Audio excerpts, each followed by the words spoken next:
Hello, Keith Rucker here at VintageMachinery.org. Guys, today back working on the Diresta Bandsaw project, and we're still working on these bottom Babbitt bearings down here. We've got everything poured now. In this episode, we're going to be taking everything apart and getting in there and getting them scraped out, getting them cleaned up, getting them ready to actually go into service. So let's get in here and we're going to pick up where we left off on the last video in this project and get this job knocked out. It has been a couple of days since we poured this. I had to go out of town for work, so this had plenty of time to cool down. In fact, it's gotten kind of cold down here in South Georgia even, and this thing's kind of cold to the touch, but I digress.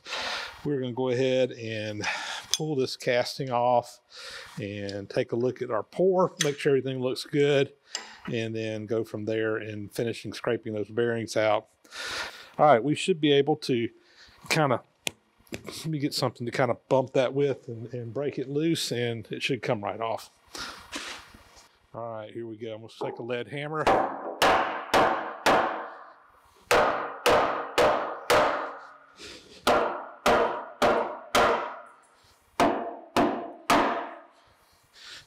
Wow.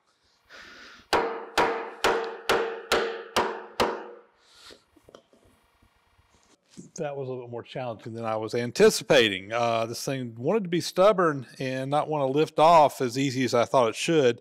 I ended up having to come over here and take a hydraulic jack, put a block of wood on both sides and just kind of picked it up. And I do have it loose now, although the top part of this still appears to be stuck pretty good to the shaft, but I hadn't even pulled it off yet. I'm gonna go ahead and pull it off, take it over here to the bench, and figure out what we need to do to go ahead and get this apart. It's not all that unusual. What happens when you pour these bearings is when they cool down, they shrink, and they will very often kind of grab a hold of that shaft that you're on. But usually, as long as your bearing doesn't wrap around the center point of the shaft, that usually comes apart pretty easily. So anyway, let's take it over here and see what we can do. I think I can pick this up all right without having to get the gantry crane. Well, we can see what's going on in here now, and I do realize what happened is whenever we poured that hot metal on here, it actually came down to the Babbitt below it and fused in a couple places, and whenever we separated it, it did tear a little bit out of the tops here. You know, guys, it's really not that big of a deal. It's not something I'm going to be too worried about. It's at the very top end of the Babbitts, and it's really not going to affect their use at all. You got to remember with these Babbitt bearings, they are fairly low tech. We just need some surface area in here for contact and some voids that end up in here in different places. Like I said before, it's just going to be a place for oil to collect. It's not going to affect the bearings at all. In retrospect, usually whenever I do this, the shim will actually come in and cover the top of that bearing up and give you a physical barrier between them. I probably should have put something in there just to kind of keep that from happening, but honestly I didn't see it coming.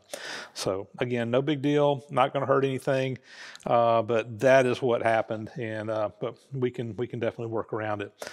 Go ahead and pull this material out in here that's in between, and we'll probably have to do a little more scraping on those to kind of get them smoothed out, but not a big deal at all. No problem at all. Let's go see what we can do on the other side over there. All right, let's get over here and look on this side of things and see what's going on. You can see we pull our shims out and the metal kind of comes down below that. Again, if we'd had a spacer or something in between this, I think it would have made life a lot easier. That is actually turning pretty good, and let's see if we can get it out. What's happened is, like right here, and on the bottom here, the Babbitt's kind of wrapped around the shaft, so it's not wanting to just come out real easy. Tell you what, let me grab a little chisel. I'm just going to take a cold chisel here and kind of see if I can separate that out a little bit. I don't want to hit the shaft though.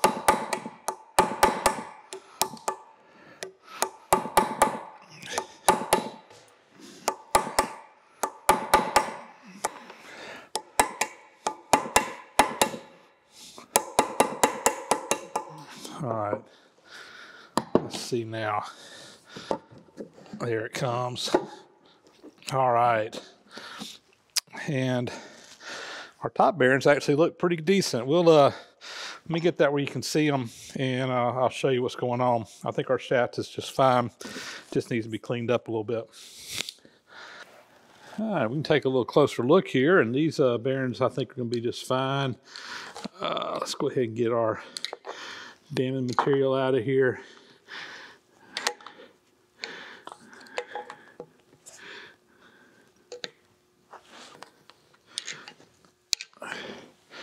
So on both sides, we kind of got up into the bearing shell a little farther with the dam than I really like, but again, not going to hurt anything like it is, and we're not going to do anything about it.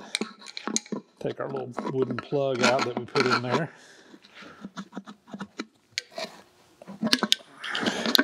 There we go. All right, I think next step here is get my brass file out and go ahead and get these filed down, get these a little, we want this to be flush for the top of the bearing.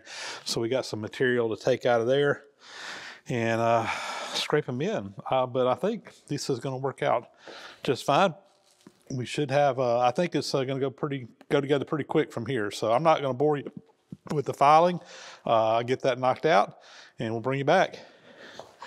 Well, that was a workout with the old file. I shed my sweatshirt in the process. Cool out here in the shop today, but that warmed me up. I'm going to just take a shot back here and get all this Babbitt filings out and get her cleaned up.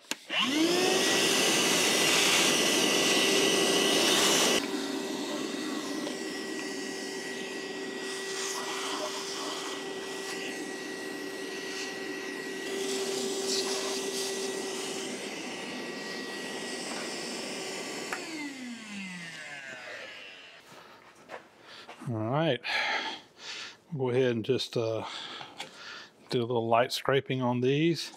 I like to knock that corner off first, some things first. If for no other reason, make sure it doesn't cut me while I'm working on this. And because there is a pretty strong burr on there right now. There we go. Now I'm just going to take my bearing scraper and I'm just going to lightly give these things a little bit of a scraping. Just kind of clean them up a little bit. Make sure we take off any of the highest of the highs. Get any of that any kind of raised area out of there. And then we'll get the shaft and start working it in place. I mean, that's probably good for right now. We got a lot of work to do on here. This side here looks excellent. This side over here is also just fine, although you can see we got a little bit of roughness on the ends. Again, anything below the surface becomes an oil pocket, and these Babbitt bearings need plenty of oil. So, and we're going to be putting, basically when I'm scraping here, I'm putting little small oil pockets in it anyway. And we're going to be actually putting some grooves in here a little bit for the oil to be able to properly lubricate through the bearing. So that's good for right now. Like I said, I'm going to get that shaft and we'll start working on it. Got a little bit of a rough spot right there I can feel with my hand. I took a cold chisel and just broke some of these corners out. And when I did, it raised a little burr right there. Like I said, I can feel it, but I'm just about got it there. All right, we'll be back in a little bit. All right, I got my shaft here, and I just took it over to the lathe, and we just polished it back out. Got all that carbon off of it, cleaned it up real good. And it's got just a little bit of stiffness in here. You know, I can tell there's a little area rising up here and here on these ends. I told you I kind of when I cold chiseled those, it kind of expanded it out. I need to do a little more scraping in there, but it's turning. I mean, it's tighter than what I would want it to be, but you know, this isn't terrible like it is right now. So let's do some more scraping.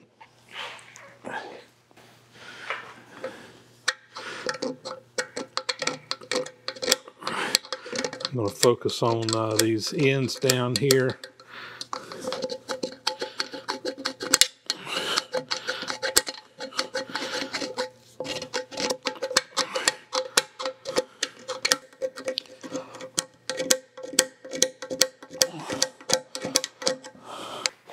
All right, did a little more scraping in there, and another test fit. That is a lot better. I still need a little bit more clearance in there, but before I do any more scraping to it, what I want to do is go ahead and get my oil holes drilled in here. Also go ahead and put my oil grooves in the top half of this, as well as the bottom.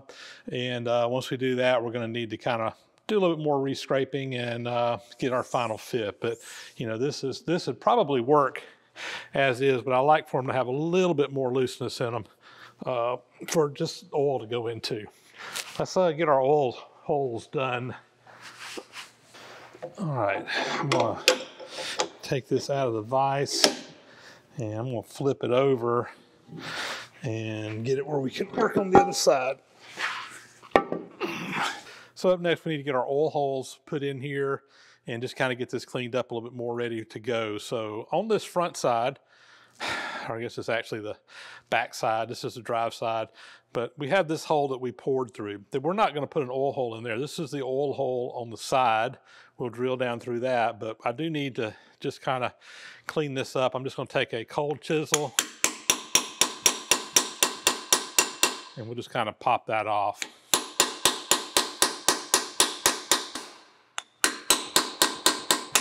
There we go.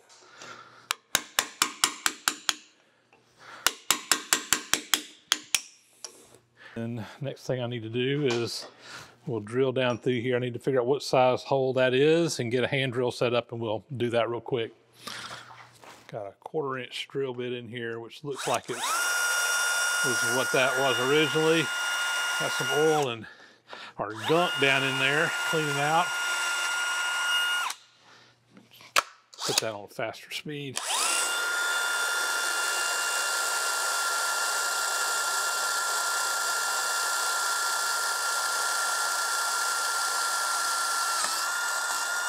All right, that is one side, and also need to do one back here. Now, I don't remember exactly where the holes are that went through the cast iron, but I seem to recall there was one about right here, and that's where we're going to just try to put this hole through at.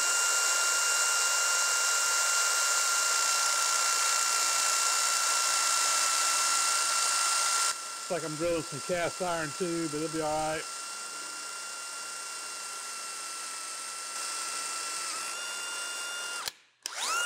We got a hole through.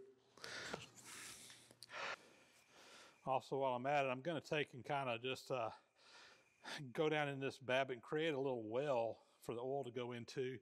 We originally had, you can see the well in here, part of that had broken out. I just kind of want to carve that out. I'm going to use a die grinder here with a little burr on it.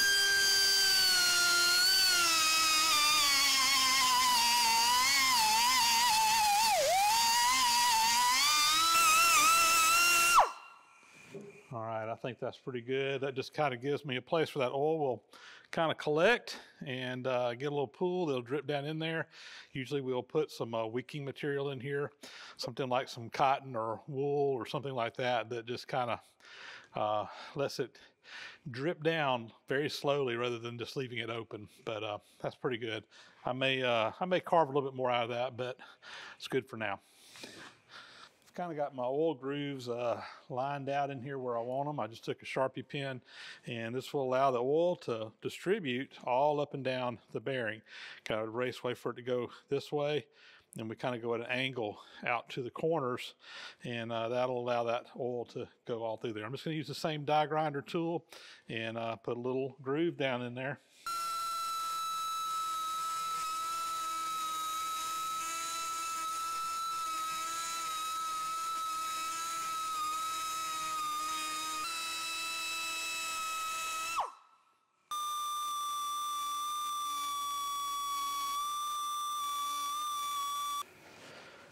All right, we've got that in there, and now what I want to do is come in here and re-scrape over this, get all those burrs out again.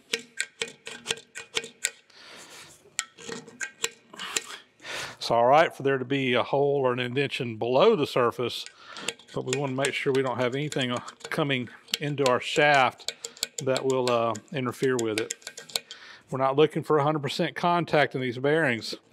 I mean, truth be known, if we can get 50% contact or even 30 or 40% contact and have the rest below the surface and where oil can come out onto the part, all is good. So, all right, you see what I'm doing. I'm going to do the same thing on the back bearing, get those oil grooves cut in there, do some more scraping, and we'll be ready to try to test fit this back together. I think we're ready to put all this stuff together and just kind of test everything out. I'm going to start by putting some real light spindle oil in here. And with Babbitt bearings, you know, I get a lot of questions about what kind of oil to use, and there isn't really no right or wrong answer to that question. I think what's most important is that you use oil. But if you look at the literature, you look at what was in the old manuals, most of them said to use a lightweight spindle oil, and that's what I'm using here. This is a really lightweight, almost like a sewing machine grade oil. And I'm just going to put some down there in those bottom journals right now. Come in with our shaft,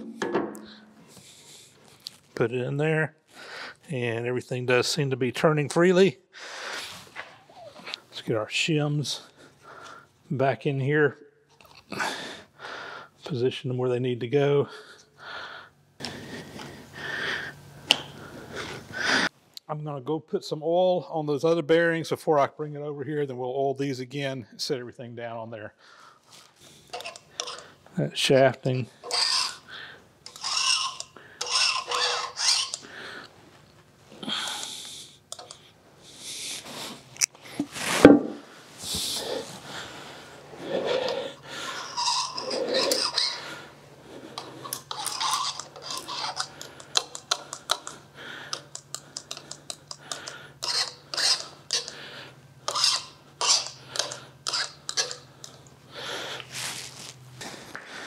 And put that down on there.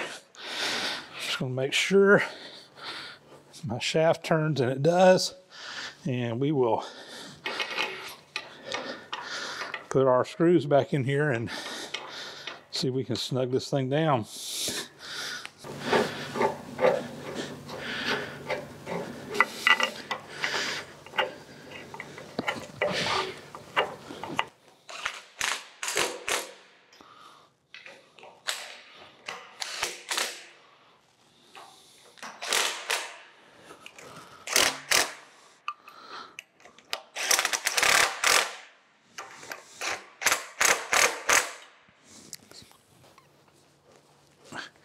All right, we got our bolts kind of, that one's not.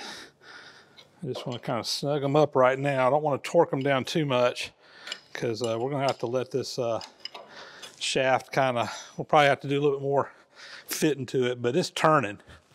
And that's just me turning it with my bare hands here. You know, you put a 4-foot wheel on this thing, you're going to have quite a bit of leverage. You put a pulley out here, you're going to have quite a bit of leverage. But it is turning, so that's a good sign that we're real close on the bearings. I'm going to go ahead and put some more oil in these holes. We'll turn that shaft, make sure we got good lubrication. But I think this bottom bearing is where we need it for right now. Like I said, we'll probably do some more work to it, some more scraping and whatever as we go on. We're going to take this thing off several more times before it's all finished up, but I'm happy where we are right now. I'm going to call that a success on these top bearings. All right, one step closer here, guys. Our bottom bearings, again, we got a little fine tuning to do on them, but they're pretty much ready to go. They'll run fine as they are right now. And as we run this machine, it's going to run in and kind of, the cool thing about Babbitt bearings is because it is a soft metal, it'll wear pretty quickly. Any place that's tight, and they'll wear in and be in really good shape here very quickly, but they're fine like they are. We'll probably do a little more scraping just to get them just right, but we're good to go. So bottom bearing set's done. I've got to do some cleanup work down there where we worked on this.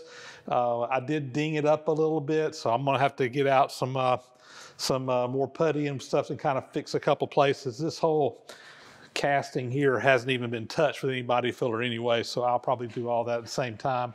And I think next is we got several little attachments that need to be put back on the machine, and some little bit more body filler work on those. We'll probably work on that next and get this thing ready for paint.